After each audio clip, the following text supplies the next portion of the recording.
Olá pessoal, sejam todos muito bem-vindos aqui no nosso canal. Eu sou a professora Aniele Freitas e hoje o nosso vídeo foi feito especialmente para você que está aí na sua preparação para a Banca Selecom. Hoje nós temos a resolução de mais 5 questões de interpretação de texto. Se você está aí na preparação, então corre aqui embaixo, se inscreva no nosso canal, porque a gente está sempre fazendo material da banca bem legal, bem focado lá para sua aprovação. Se você ainda não se inscreveu, corra aqui embaixo, se inscreva e ative as notificações, porque o YouTube vai entender que esse conteúdo é importante para você e vai sempre te entregar as nossas novas postagens aqui. E olha que a gente tem produzido material muito legal, material diário de entrega para você.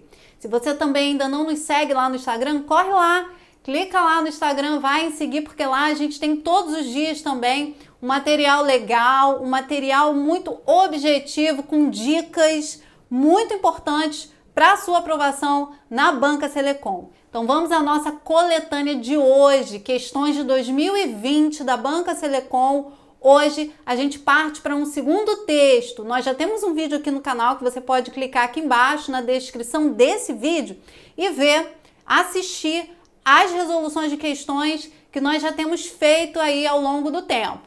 Esse vídeo de hoje a gente inicia um novo texto, portanto novas questões atualizadas para você. Agora vamos lá para o texto.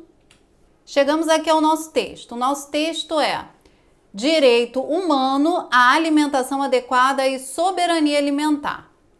O direito humano à alimentação adequada está contemplado no artigo 25 da Declaração Universal dos Direitos Humanos de 1948 e sua definição foi ampliada em outros dispositivos do direito internacional, como o artigo 11 do Pacto de Direitos Econômicos, Sociais e Culturais e o Comentário Geral número 12 da ONU. No Brasil, resultante de amplo processo de mobilização social em 2010, foi aprovada a emenda constitucional número 14, que inclui a alimentação no artigo 6º da Constituição Federal. No entanto, isso não necessariamente significa a garantia da realização desse direito na prática, o que permanece como um desafio a ser enfrentado. Então, observem que aqui no primeiro parágrafo, lembra que a gente tinha algumas observações a ver no primeiro parágrafo? Por exemplo, a gente foi orientado lá no comando de uma das questões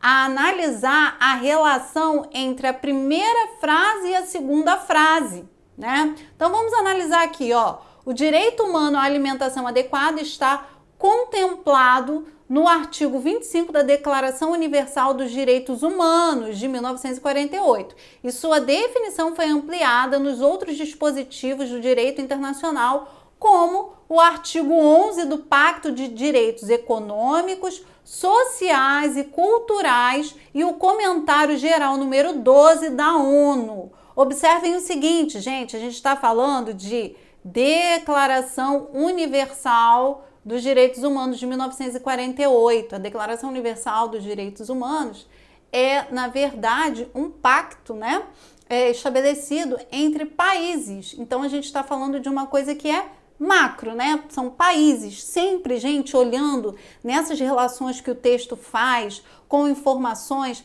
Mesmo caso do último texto que a gente viu, que falava sobre a publicidade destinada à alimentação infantil, para a gente observar sempre, quando se fala de legislação, esses contextos macros mais amplos e aquilo que vem afunilando, aquilo que vem para o micro, Olha só essa questão macro e olha a questão micro, que relação que o texto faz entre essas duas instâncias, Aquilo que é mais amplo para aquilo que é mais específico. Então, a gente está falando aqui dos direitos humanos, Uma questão mais da Declaração dos Direitos Humanos, que é uma questão mais ampla.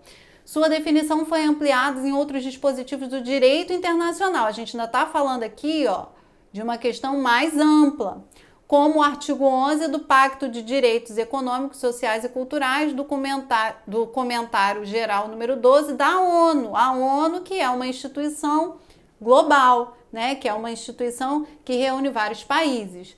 No Brasil, observe que aqui a gente tem a ruptura entre o primeiro período e o segundo período. Então, a gente tem aqui, ó, no Brasil, o artigo 11 do Pacto no Brasil, resultante de amplo processo de mobilização social em 2010, foi aprovada a emenda constitucional número 64, que inclui a alimentação no artigo 6º da Constituição Federal, que aqui é nosso, né, do nosso país. Então, no contexto, a gente tem um contexto mais global e a gente vem falando dessa questão da alimentação dentro do nosso país. Então, qual a relação da primeira, né, da primeira frase, que é o primeiro período, com o segundo, né, a segunda frase, que é o segundo período? A gente tem aí, a gente está falando de algo que é mais amplo e depois a gente fala de algo que é mais específico do Brasil, né? Então, vamos só assimilar isso aí, porque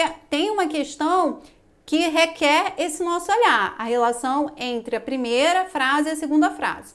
Aí, continuando aqui, ó, o parágrafo. No entanto, isso não necessariamente significa garantia da realização desse direito na prática, o que permanece como um desafio a ser enfrentado. Olha só, então o primeiro parágrafo trouxe aí pra gente essa questão do amplo e do mais específico e vem trazendo aí a contradição, ó, para fechar o primeiro parágrafo.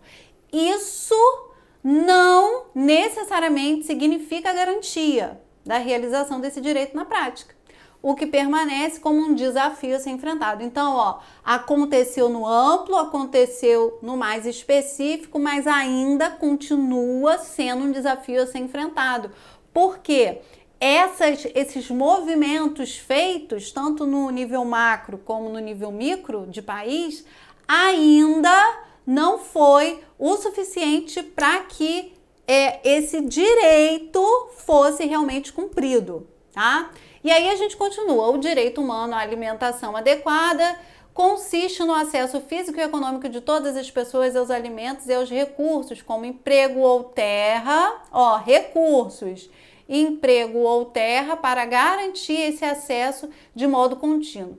Esse direito inclui, olha o que esse direito inclui, gente: água, diversas formas de acesso à água e sua compreensão e realização. Ao afirmar que a alimentação deve ser adequada, entende-se que ela seja adequada ao contexto e às condições culturais, sociais, econômicas, climáticas e ecológicas de cada pessoa, etnia, cultura ou grupo social.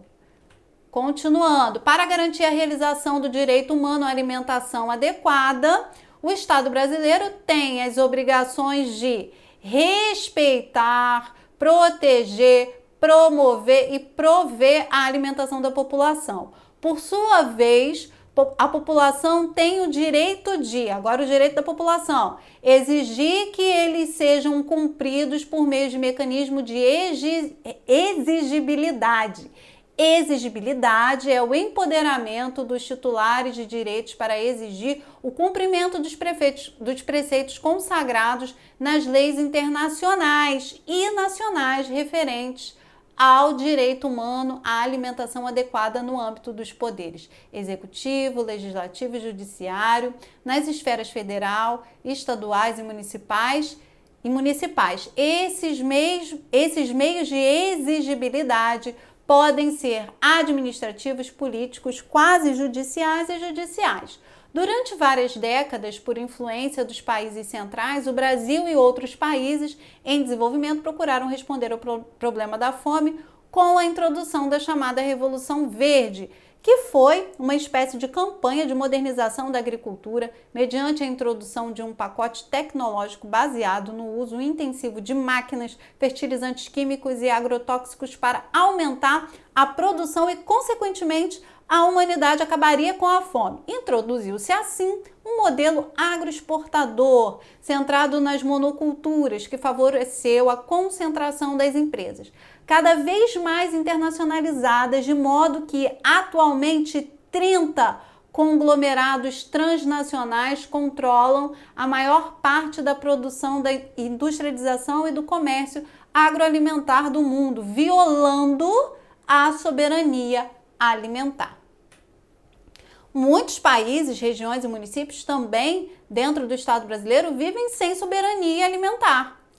E outros tantos vivem com a sua soberania alimentar ameaçada pelos fatores supramencionados. Nesse contexto, a soberania alimentar significa, olha aí, gente, a soberania alimentar, lembra que a gente tinha uma questão relacionada à soberania alimentar? Ó, a soberania alimentar significa o direito dos países definirem suas próprias políticas e estratégias de produção, distribuição e consumo de alimentos que garantam a alimentação para a população, respeitando as múltiplas características culturais dos povos em suas regiões. Então, qual o conceito que o texto traz para a gente de soberania alimentar? Exatamente esse aqui, né? Então, na hora de resolver a questão, a gente vai dar uma olhada, né, na soberania alimentar. Entre os desafios para a garantia do direito humano à alimentação adequada e da soberania e segurança alimentar e nutricional no semiárido, encontram-se a necessidade de respeitar a diversidade cultural e as formas de organização e produção do modo que as comunidades têm, de modo que as comunidades tenham sua autonomia para produzir e consumir seus alimentos. E a importância de avançar na realização da reforma agrária, da regularização fundiária e no reconhecimento dos territórios para que os povos tenham maior autonomia para conduzir seus alimentos. Então, a gente tem aqui um texto, né? A fonte aqui é Írio Luiz Conte, né? O autor, e a fonte aonde estava? Lá no site do governo, né? planalto.gov.br. Um texto que foi, então, produzido provavelmente no ano de 2014. Então, vamos analisar. Agora a gente vai analisar as nossas questões. Questão 1. No entanto, isso não necessariamente significa a garantia da realização desse direito na prática, o que permanece como um desafio a ser enfrentado. Tá lá no primeiro parágrafo, aquele parágrafo que a gente viu bastante, né? O emprego da negação introduz polêmica, olha só, polêmica, acerca do seguinte pressuposto. O seguinte pressuposto, um desses aqui, que está elencado, né? A negação, ou seja, o não, faz com que traga essa polêmica, tá? Sobre um desses pressupostos aqui. Vamos dar uma olhada? Olha só, se a gente analisar, a gente tem aqui uma negativa, né? Que já tá descrito no comando da questão pra gente. Isso não necessariamente significa a garantia da realização desse direito na prática. Isso o quê? O que é que isso está retomando? Quando a gente estava lá no parágrafo e analisou, a gente viu que o parágrafo ele traz uma análise macro, né, daquilo que acontece no mundo, daquilo que já foi acordo mundial, já foi assinado como acordo mundial em relação à alimentação humana, né? E fala sobre direitos humanos, Tratado de Direitos Humanos, acordos da ONU e depois vem falando do Brasil, né? Ó, então acontece lá fora, acontece no Brasil. Vamos dar uma olhada lá. Ó, tá aqui pra gente o nosso primeiro parágrafo. Isso acontece lá fora, já foi acordo lá fora. Aqui no Brasil também, ó. Resultado de amplo processo de mobilização social em 2010, foi aprovada a Emenda Constitucional número 64, que inclui a alimentação no artigo 6º da Constituição Federal. Então, é um direito constitucional nosso. Além de já estar no Tratado dos Direitos Humanos, além de já ter sido acordado pela ONU, também faz parte da nossa Constituição Federal. No entanto, olha aí, gente, no entanto, isso aí já vem trazendo para a gente um contraste, algo que é contrário daquilo que é esperado, porque se já tem no macro e já tem no micro, né? No entanto, isso que, gente? A garantia, né, do direito à alimentação. E os acordos, né? Os acordos assinados não necessariamente significa a garantia da realização desse direito na prática. Mesmo a gente tendo acordos, né, internacionais e acordos, enfim, leis, né, na nossa Carta Magna está o direito à alimentação, isso não é a garantia, né, de que esse direito ele seja cumprido na prática, o que permanece como um desafio a ser enfrentado. Então, o que que essa negação aqui traz pra gente, né?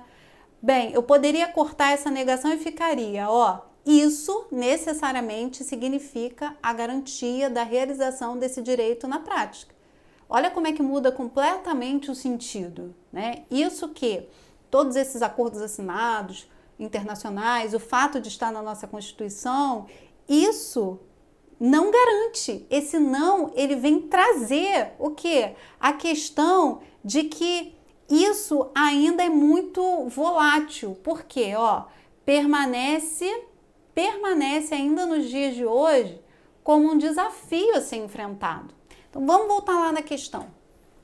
Aí a questão nos diz o seguinte: esse não, né, ou seja, os acordos não necessariamente significam a garantia da realização, né, de realmente você ter aí uma ampla, uma plena, né, alimentação da sociedade, da humanidade. Mesmo os acordos não garantem.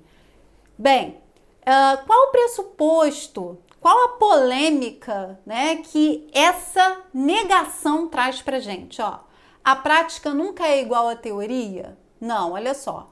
Essa negação, ela não vem dizer que a prática nunca é igual à teoria, né? O texto, ele não traz isso de uma forma incisiva, nunca, né? O texto não faz essa afirmação pra gente. A gente não tem como pressupor isso a partir da leitura do texto, né? O desejo precisa ser sempre realizado? Desejo precisa ser sempre realizado? O texto não está falando sobre desejo. A alimentação humana não é um desejo, é uma necessidade, tá? Então, observem bem esse jogo de palavras aí que a questão traz pra gente.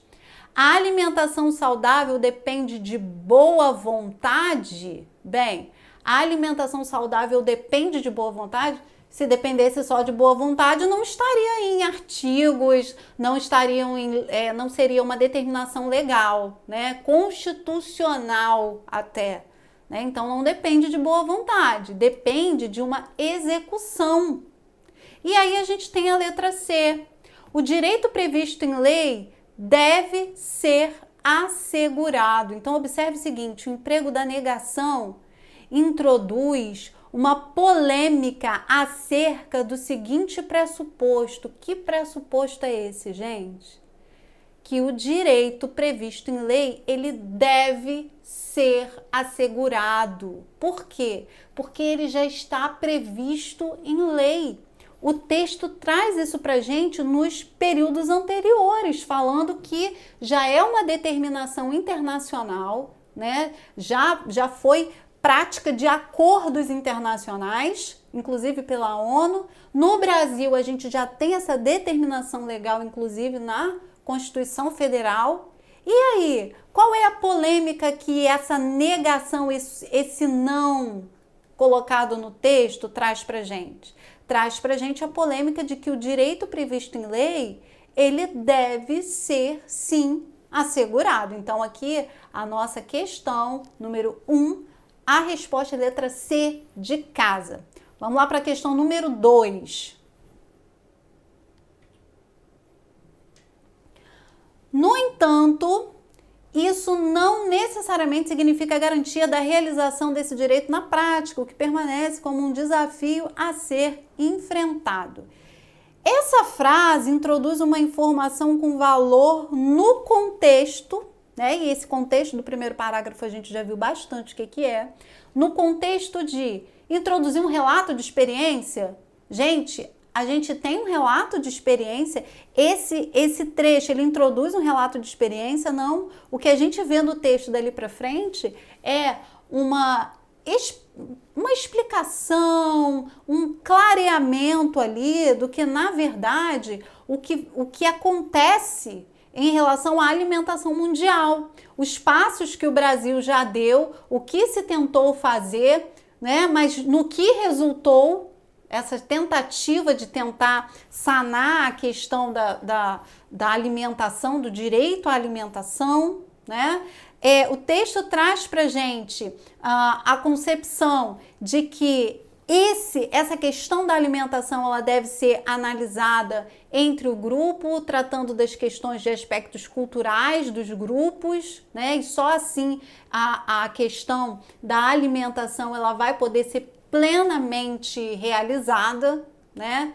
Bem, letra B, vai comparar elementos dos textos expostos? Não, o texto não traz pra gente uma relação de comparação do que acontece, né, entre determinadas experiências, do que é feito, do que não é feito. Não, nada disso. O texto não traz isso pra gente.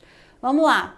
Vai reforçar um exemplo considerado bem-sucedido? Também não, né? Também não. O texto ele não traz um exemplo bem-sucedido, e essa questão aí de que a determinação legal, mesmo estando na Constituição Federal, né, que a gente vai ter como acontece em tal lugar, né? Então, não tem isso, o texto não traz isso pra gente. E a letra C, esse trecho, ele vai introduzir uma informação com valor de quê?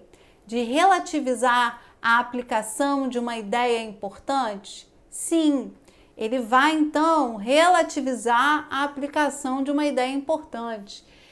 Relativizar por quê? Porque o texto vem trazendo, né, os passos que já foram dados, as tentativas que já foram feitas, mas mesmo assim isso não se estabeleceu. E aonde que a gente tem essa ideia? A gente tem essa ideia exatamente no trecho que a questão pede para a gente analisar, que diz que o problema permanece como um desafio a ser enfrentado. Mesmo já tendo acontecido movimentos nacionais que tentaram, né, produzir muito para poder equacionar o problema do acesso à alimentação, né, por todas as camadas da sociedade, a questão aqui é que esse problema ele foi sendo relativizado ao longo do tempo e a gente não chegou realmente a equacionar essa questão, né? E aí, então, a gente tem como resposta correta aqui, letra C, de casa. E agora a gente vai para a próxima questão. Chegamos, assim, à questão 3. Questão 3. De acordo com o texto, a soberania alimentar pressupõe o seguinte elemento. Então, olha só, gente, a soberania alimentar pressupõe o seguinte elemento. Vamos dar uma olhada lá no texto que a gente marcou exatamente. Vamos ver aqui, olha só, no texto está marcado exatamente o parágrafo em que se trata sobre soberania alimentar. Você está vendo a necessidade do que eu sempre falo? Gente, vamos dar uma olhada nas questões, depois a gente volta ao texto, para a gente analisar o texto, porque nessa leitura que a gente faz com o texto, a gente já faz com o coração voltado para aquilo que a gente precisa de fato dar atenção no texto, né? Aprofundar a nossa visão. Então vamos observar aqui, ó. Muitos países, regiões e municípios também dentro do Estado brasileiro vivem sem soberania alimentar. E outros tantos vivem com sua soberania alimentar ameaçada pelos fatores supramencionados. Nesse contexto, a soberania alimentar significa, olha aí, soberania alimentar significa o direito dos países definirem suas próprias políticas e estratégias de produção, distribuição e consumo de alimentos que garantam a alimentação para a população, respeitando as múltiplas características culturais dos povos em suas regiões. Então, o que significa para a gente aqui soberania alimentar? O próprio texto está dizendo o direito dos países definirem suas próprias políticas e estratégias. E aí vem definindo quais são as estratégias, né? E vamos lá para a nossa questão para a gente dar uma olhada para ver o que se pede lá. De acordo com o texto, a soberania alimentar pressupõe o seguinte elemento: autonomia de definição de estratégia pelos países, exploração da mão de obra familiar no campo. Bem, tá dizendo isso aqui lá pra gente? A gente fala sobre a exploração da mão de obra, o texto diz isso? Olha aqui, olha o que o texto diz, ó, o direito dos países definirem suas próprias políticas e estratégias, né? Então, a resposta pra gente já é muito clara, autonomia de definição de estratégia pelos países. Letra A, né? O texto não diz sobre enquadramento do modelo de exportação, não fala que soberania alimentar seja exatamente, ou traga pelo menos elementos periféricos que dê para a gente pressupor que a soberania alimentar seja esse enquadramento de modelo de exportação, e também não faz a gente pressupor, não faz a gente inferir que a revisão de valores, que seja, né, soberania, seja exatamente essa revisão de valores e crenças locais. E aí eu peço a atenção de vocês, porque o texto ele vai trazer sim uma questão, um olhar voltado para crenças locais, para questões regionais, culturais, mas lá está literalmente descrito para a gente que a soberania alimentar ela pressupõe a autonomia de definição de estratégias pelos países, tá bom? Vamos para a nossa próxima questão. Questão 4. Questão 4. No segundo parágrafo, a discussão sugere incluir o seguinte aspecto. Então, no segundo parágrafo, vamos dar uma observada lá no segundo parágrafo. Vamos voltar o texto aqui, ó. Segundo parágrafo. O direito humano à alimentação adequada consiste no acesso físico e econômico de todas as pessoas aos alimentos e aos recursos, como emprego ou terra, para garantir esse acesso de modo contínuo. Esse direito inclui a água e as diversas formas de acesso à água na sua compreensão e realização. Ao afirmar que a alimentação deve ser adequada, entende-se que ela seja adequada ao contexto e às condições culturais, sociais, econômicas, climáticas e ecológicas de cada pessoa, etnia, cultura ou grupo social. E a questão vem trazendo para a gente que o segundo parágrafo, a discussão sugere incluir o seguinte aspecto: regular indicações universais à humanidade? Não. Lá o que vem falando para a gente é para a gente observar, né, aquele contexto mais regional, mais micro ainda, né? Etnias, povos, grupos sociais, né? É o que o segundo parágrafo está trazendo, a ideia que o segundo parágrafo está trazendo para a gente. Produzir normas de conservação de produtos? Também não. Recusar efeito das alterações climáticas nos alimentos? Não, nada disso é dito lá. Observar condições específicas dos grupos sociais? Sim. Então, a letra C, a gente encontra a referência lá no segundo parágrafo, a gente encontra a referência na letra C, quando diz assim, ó, ao afirmar que a alimentação deve ser adequada, entende-se que ela seja adequada ao contexto e às condições culturais, sociais, econômicas, climáticas e ecológicas de cada pessoa, etnia, cultura ou grupo social. Então, a gente encontra referência na letra C. Vamos agora para a nossa próxima questão.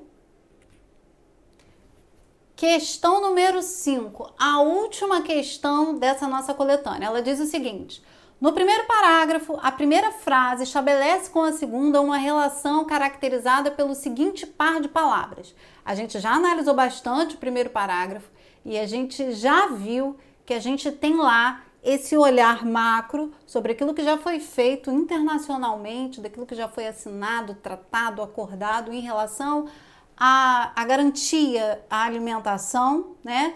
E a gente já viu aquilo que foi feito no Brasil. Vamos observar que lá no primeiro parágrafo, deixa eu apagar aqui porque tá muito...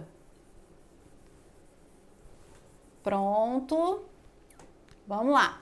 Então, a gente viu aqui, ó, o direito humano à alimentação, ó, já desde a Declaração Universal dos Direitos Humanos em 48, depois dispositivos do direito internacional, ó, artigo 11, ó, tudo isso na ONU, comentário geral número 12 da ONU. Isso, gente, olhando numa perspectiva macro, né? Aquela questão que acontece internacionalmente. Aí a gente sai daquilo que acontece internacionalmente e olha como é que o texto nos joga para algo que é mais específico, ó. No Brasil, né? Aí a gente vem analisar aquilo que acontece no Brasil. né? Então, olha a relação. A primeira frase, que é o primeiro período aqui, ela vai trazer essa perspectiva geral e a segunda frase traz essa perspectiva mais específica. Vamos ver como é que a gente tem lá nas nossas opções da nossa questão, ó. Qual é o par de palavras? Olha o comando da questão, gente.